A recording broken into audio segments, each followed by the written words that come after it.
그 노무현 패러다임을 뛰어넘었어요.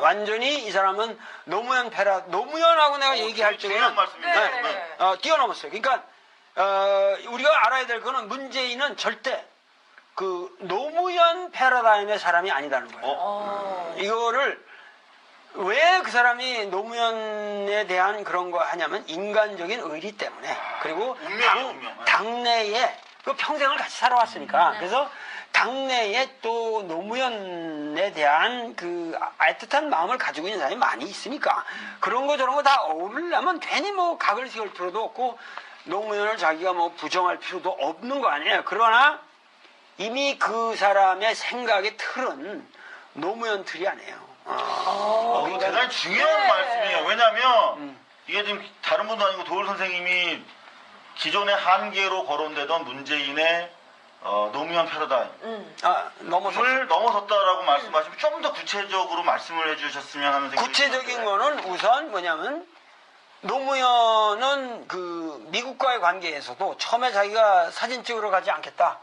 그럼 미국에 내가 굴종적인 모습을 보이지 않겠다라고 그랬는데 그것을 실천을 못했거든요.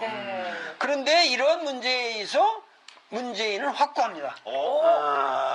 나는 미국 중심으로 정치를 할 생각 없다.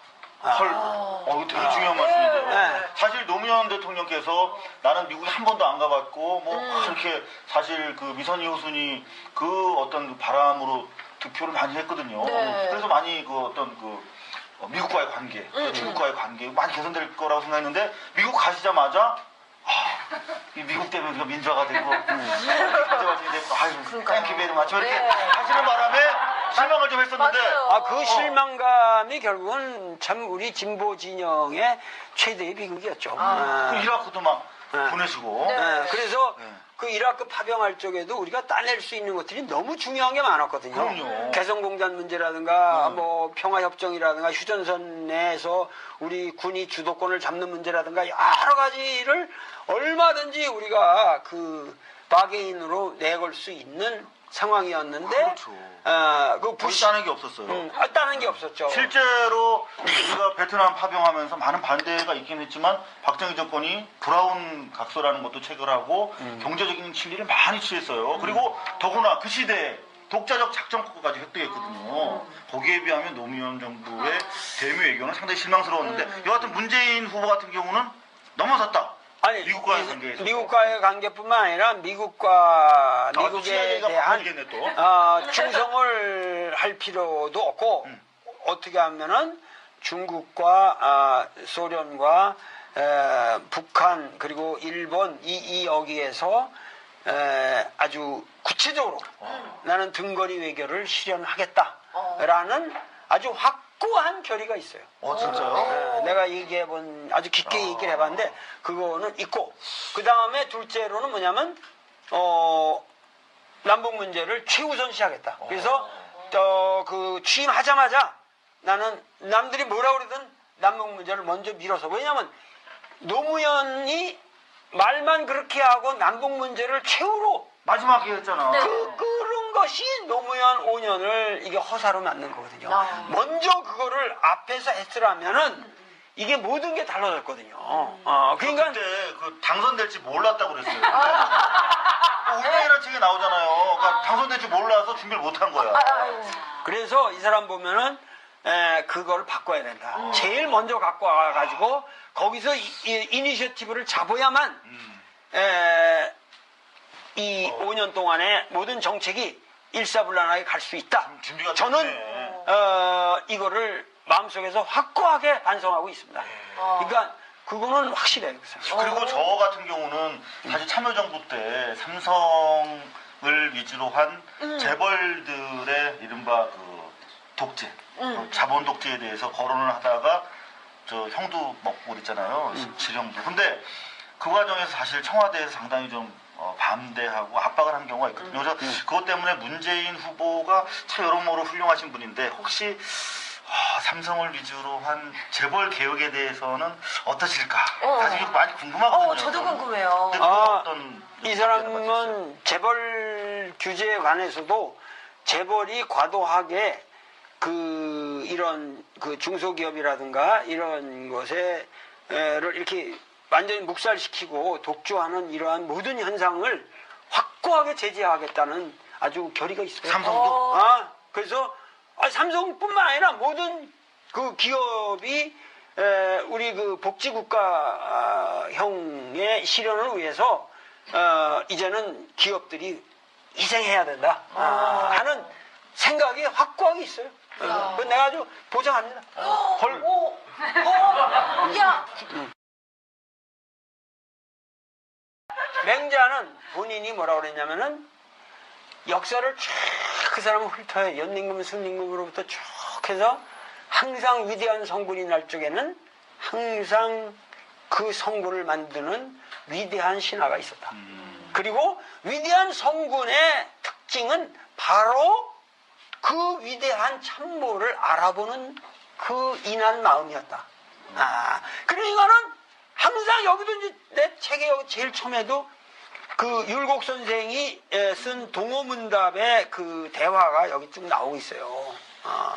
그래서 여기 밑에 닭이 지렁이 하나를 가지고 요거 이렇게 자부댕이 변상벽에 닭그림 속에 있는 거라고. 그래서 그 밑에 보면 여기 문자라고 쓰고 하나는 안자라고 써.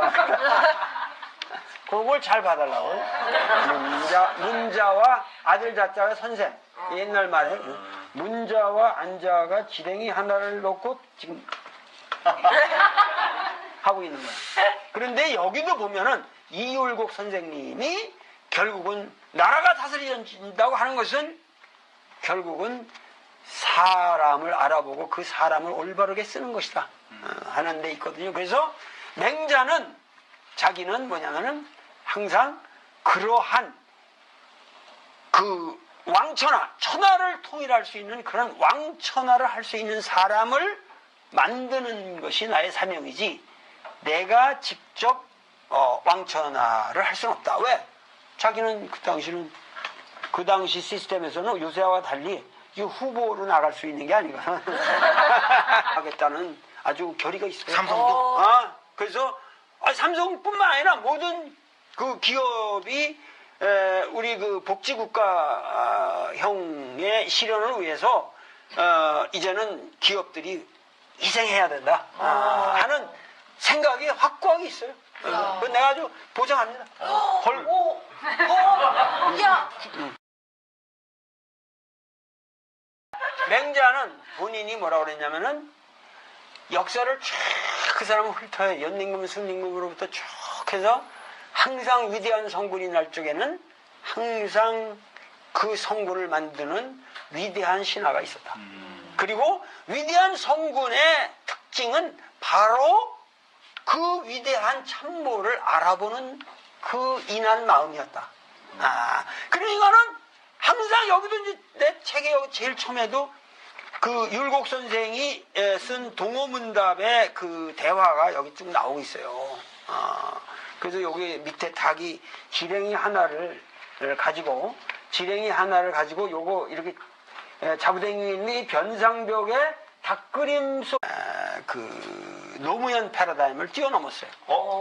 완전히 이 사람은 노무현하고 내가 얘기할 적에는 뛰어넘었어요. 그러니까 우리가 알아야 될 거는 문재인은 절대 그 노무현 패러다임의 사람이 아니다는 거예요. 이거를 왜 그 사람이 노무현에 대한 그런 거 하냐면 인간적인 의리 때문에 그리고 당내에 그 평생을 같이 살아왔으니까 그래서 당내에 또 노무현에 대한 그 애틋한 마음을 가지고 있는 사람이 많이 있으니까 그런 거 저런 거 다 어울리려면 괜히 뭐 각을 세울 필요도 없고 노무현을 자기가 뭐 부정할 필요도 없는 거 아니에요. 그러나 이미 그 사람의 생각의 틀은 노무현 틀이 아니에요. 이거 대단히 중요한 말씀이에요. 왜냐하면 이게 지금 다른 분도 아니고 도울 선생님이 기존의 한계로 거론되던 문재인의 노무현 패러다임을 넘어섰다라고 말씀하시면 좀 더 구체적으로 말씀을 해주셨으면 하는 생각이 구체적인 드는데. 거는 우선 뭐냐면 노무현은 그 미국과의 관계에서도 처음에 자기가 사진 찍으러 가지 않겠다. 네. 그럼 미국에 내가 굴종적인 모습을 보이지 않겠다. 브라운 각서라는 것도 체결하고 경제적인 실리를 많이 취했어요. 그리고 더구나 그 시대에 독자적 작전국가까지 획득했거든요. 거기에 비하면 노무현 정부의 대미 외교는 상당히 실망스러웠는데 여하튼 문재인 후보 같은 경우는 넘어섰다. 아니, 미국과의 관계에서. 미국과의 관계뿐만 아니라 미국에 대한 충성을 할 필요도 없고 어떻게 하면은 중국과 소련과 북한 그리고 일본 여기에서 아주 구체적으로 나는 등거리 외교를 실현하겠다라는 아주 확고한 결의가 있어요. 진짜요? 내가 얘기해본 아주 깊게 얘기를 해봤는데 그거는 있고 그 다음에 둘째로는 뭐냐면 남북 문제를 최우선시하겠다. 그래서 그 취임하자마자 나는 남들이 뭐라 그러든 남북 문제를 먼저 밀어서 왜냐면 노무현이 말만 그렇게 하고 남북 문제를 최후로 마지막에 했잖아. 그런 것이 노무현 5년을 이게 허사로 만든 거거든요. 먼저 그거를 앞에서 했으라면은 이게 모든 게 달라졌거든요. 그러니까 그때 그 당선될지 몰랐다고 그랬어요. 라고 그랬는데 그것을 실천을 못했거든요. 그런데 이런 문제에서 문재인은 확고합니다. 나는 미국 중심으로 정치를 할 생각 없다.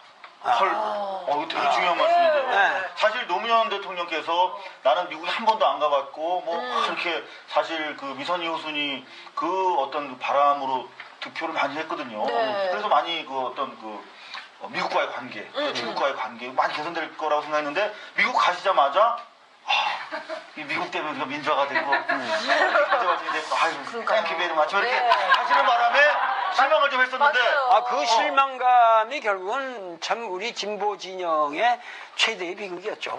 그 이라크도 막 보내시고 그래서 그 이라크 파병할 적에도 우리가 따낼 수 있는 것들이 너무 중요한 게 많았거든요. 그럼요. 개성공단 문제라든가 뭐 평화협정이라든가 휴전선 내에서 우리 군이 주도권을 잡는 문제라든가 여러 가지를 얼마든지 우리가 그 바게인으로 내걸 수 있는 상황이었는데 그렇죠. 그 따는 게 없었어요. 따는 게 없었죠. 실제로 우리가 베트남 파병하면서 많은 반대가 있긴 했지만 박정희 정권이 운명이라는 책이 나오잖아요. 그러니까 당선될 줄 몰라서 준비를 못한 거야. 그래서 이 사람 보면은 그걸 바꿔야 된다. 제일 먼저 갖고 와가지고 거기서 이니셔티브를 잡아야만 이 5년 동안의 모든 정책이 일사불란하게 갈 수 있다. 준비가 저는 됐네. 이거를 마음속에서 확고하게 반성하고 있습니다. 그러니까 그거는 확실해요.